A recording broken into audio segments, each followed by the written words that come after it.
Roberto Baggio, il Divin Codino, il pallone d'oro del 1993, uno dei campioni più amati della storia del calcio italiano, dopo una vita passata in copertina, in giro per il mondo a far magia col pallone, si è ritirato nella sua terra, in Veneto. Non a Caldogno, dove è nato, ma nella vicina Altavilla. Vive sulle colline di Valmarana, in una casa isolata, in mezzo alla campagna, ai boschi. Ed è qui che nell'estate degli europei di calcio, proprio durante Italia-Spagna, alle 10 di sera, mentre il Divin Codino sta guardando il match con la sua famiglia e i tifosi azzurri rimpiangono i tempi in cui c'era lui a decidere le partite, i banditi fanno irruzione nel grande salotto della villa. È appena iniziato l'intervallo quando improvvisamente Baggio si trova di fronte due individui vestiti di scuro, con guanti e passamontagna. «State fermi o vi ammazziamo», avrebbe intimato uno dei banditi con accento dell'Est Europa.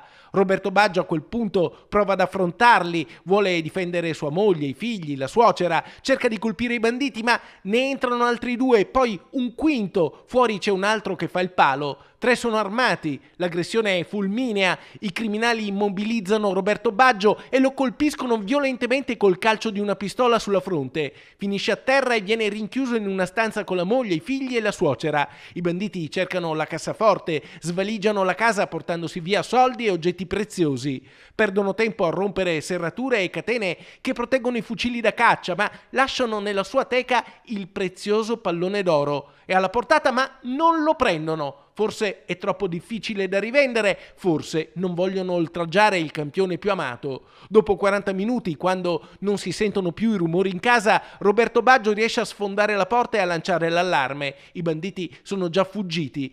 In ospedale ad Arzignano gli danno 6 punti di sutura. La ferita è evidente quando esce dal comando dei carabinieri di Vicenza. Il paese oggi è stretto più che mai attorno al campione e alla sua famiglia, e anche il mondo del calcio rivolge un pensiero all'uomo, al giocatore, al pallone d'oro del 1993. Dalla Germania, dove si disputano gli europei, un messaggio a Roberto Baggio. Il vile episodio dell'aggressione a Roberto Baggio ha colpito ovviamente anche tutti nel ritiro di Iserlohn. I giocatori, mister Spalletti e presidente Gravina, sono rimasti molto scossi di quello che è successo e hanno portato la loro solidarietà, la loro vicinanza a Roberto Baggio e alla sua famiglia.